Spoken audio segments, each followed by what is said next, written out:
অনেকেই বলতেছেন ভাই কোনো পসিবিলিটি কি নাই জিতার টিম ইন্ডিয়ার।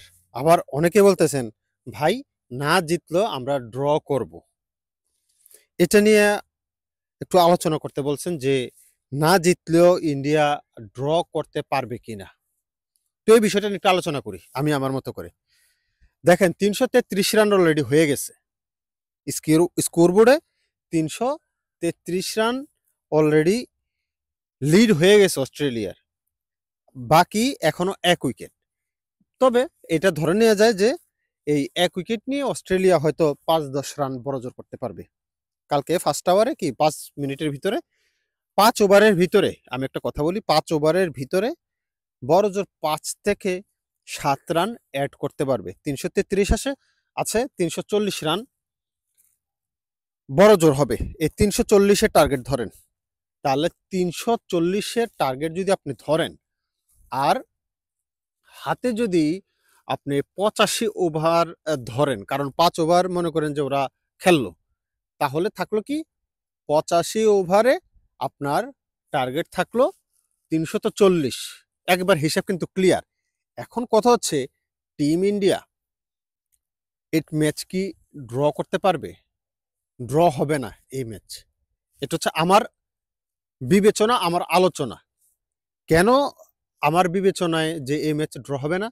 কারণ হচ্ছে ৮৫ ওভার যদি টিম ইন্ডিয়া খেল খেলে তাইলে তো ম্যাচটা ড্র হবে, তাই না? মানে ড্র করার জন্য তো ৮৫ ওভার খেলতে হবে। এখন কথা হচ্ছে আমার প্রশ্নটা যেই জায়গায় যে ৮৫ ওভার যদি টিম ইন্ডিয়া খেলেই, তাহলে ৮৫ ওভার খেললে তো রানে হয়ে যাবে ৩০০+। ৩০০+ হবে না? আপনার ৪ করেও যদি হয়, টেস্টে সাধারণত এত রান হয় না ৪ করে, ৩, ৩.৫। কিন্তু টিম ইন্ডিয়ার যেসব স্ট্রোক মেকার আছে, জেসওয়াল বলেন, ঋষভ পান্থ বলেন, নীতিশ কুমার রেড্ডি বলেন, ওদের এভারেজ স্ট্রাইক রেট টেস্টেও কিন্তু আপনার প্রায় ওয়ানডের কাছাকাছি। সুতরাং ওই যে টেস্ট মানেই যে আপনার ৫০ ওভার খেলে ১০০ রান, সেই দিন আর নাই। সেই এইভাবে কোনো আধুনিক ক্রিকেটার খেলে না। আর যাদের কথা বললাম তারা তো একেবারেই খেলে না। নীতিশ কুমার রেড্ডিকে আপনি যদি ১০০ বল খেলে, সে ১০০ বলে আপনার মিনিমাম ৭০ থেকে ৮০ রান করে ফেলবে। এক্সাম্পল ৭০ থেকে ৮০ রান করে ফেলবে।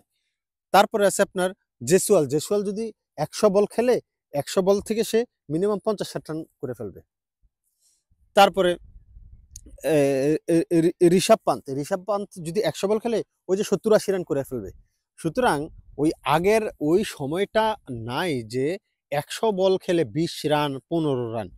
ওই টেস্ট বা ওই ক্রিকেট এখন আর নাই। সুতরাং টিম ইন্ডিয়া যদি ৮৫ ওভার খেলতেই পারে বা ৮০ ওভার খেলতেই পারে, তাহলে আপনি ড্র কিভাবে হয়? ম্যাচ তো জিতে যাবে টিম ইন্ডিয়া যদি খেলতে পারে। এখন আমার কথা হচ্ছে এই ম্যাচ ড্র হবে না। হয় ইন্ডিয়া জিতবে, না হয় ইন্ডিয়া এই ম্যাচ হারবে। এটা একেবারে আমার মানে এটা আমার আলোচনা, আমার বিবেক এটাই বলে। আমার ক্রিকেট যে বুদ্ধি আছে ওই এই কথাই বলে যে ভাই ৮০ ওভার ৮৫ ওভার যদি ইন্ডিয়া ব্যাট করতে পারে, তাহলে এই ম্যাচ আমি ড্রয়ের কোনো সম্ভাবনা দেখি না। আমি দেখি টিম ইন্ডিয়া জিতে যাবে যদি ৮০ ওভার ব্যাট করতে পারে। কিন্তু কথা হচ্ছে এখন টিম ইন্ডিয়া কি ৮০ ওভার ব্যাট করার মতো ব্যাটসম্যান আছে কিনা টিম ইন্ডিয়াতে?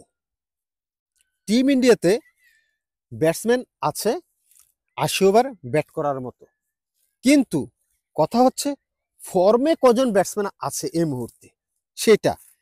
রোহিত শর্মা টোটাল অফ ফর্মে আছে। জেসওয়াল যদি কিছু করতে পারে, সেই ক্ষেত্রে টিম ইন্ডিয়ার জন্য এটা প্লাস পয়েন্ট। ওপেনিংয়ে নেমে আমি রোহিত শর্মার কাছ থেকে, রোহিত শর্মা ভালো ব্যাটসম্যান, স্কিলফুল ব্যাটসম্যান, সব কিছু আমি মানি, আমি কোনো কিছু অস্বীকার করি না, কিন্তু লোকটা ফর্মে নাই। লোকটা ফর্মে যেহেতু নাই, তার কাছ থেকে আমি রান আশা করি না। যদি ফর্মে ফিরে কামব্যাক করে তাহলে তো ভালো টিম ইন্ডিয়ার জন্য, তাই না?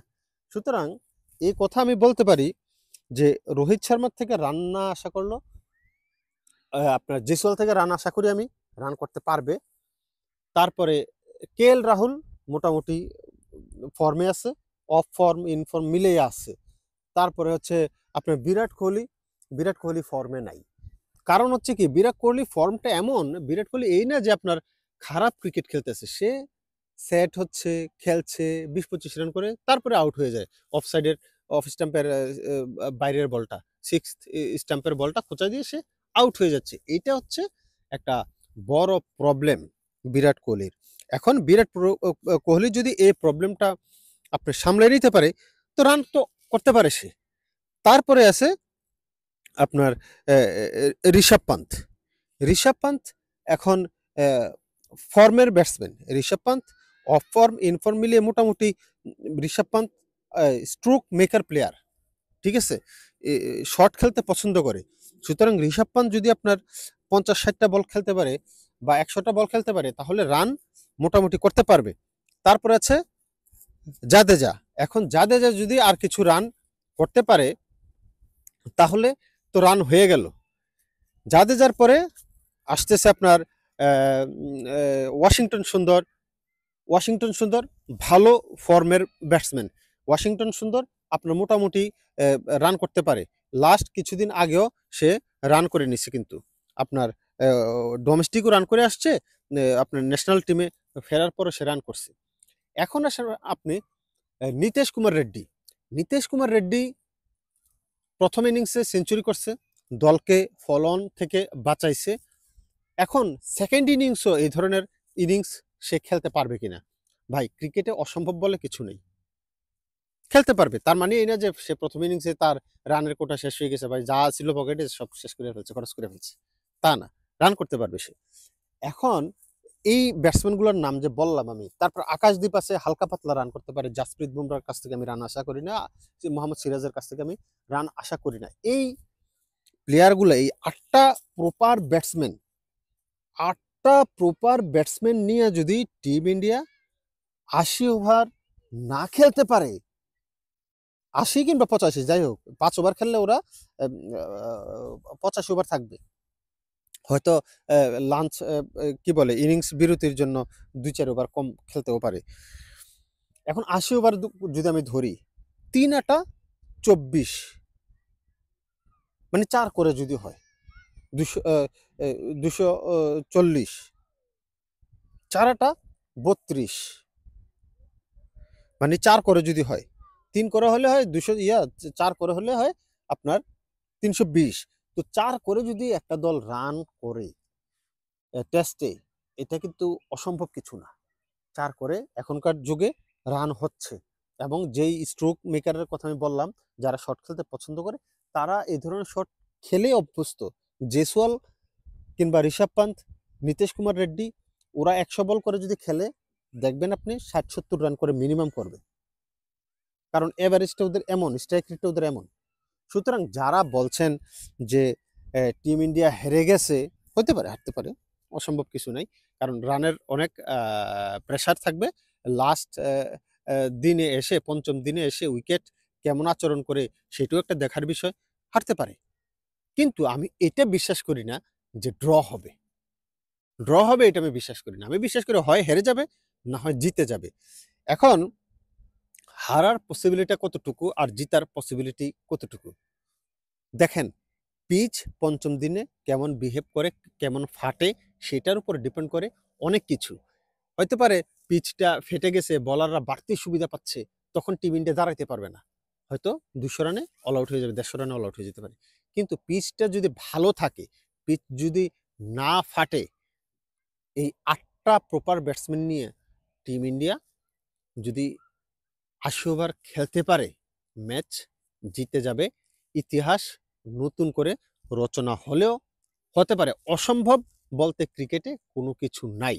লাস্ট বল হওয়ার আগ পর্যন্ত আপনি কাউকে জয়ী, কাউকে হেরে গেছে, আপনি এই উপাধি দিতে পারেন না।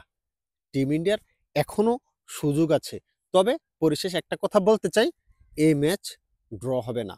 টিম ইন্ডিয়া যদি খেলতে পারে, সম্পূর্ণ ওভার সারাদিন কাটাতে পারে, টিম ইন্ডিয়া জিতে যাবে, এবং আমার দৃষ্টিতে টিম ইন্ডিয়া 60% জিতার সম্ভাবনা আছে।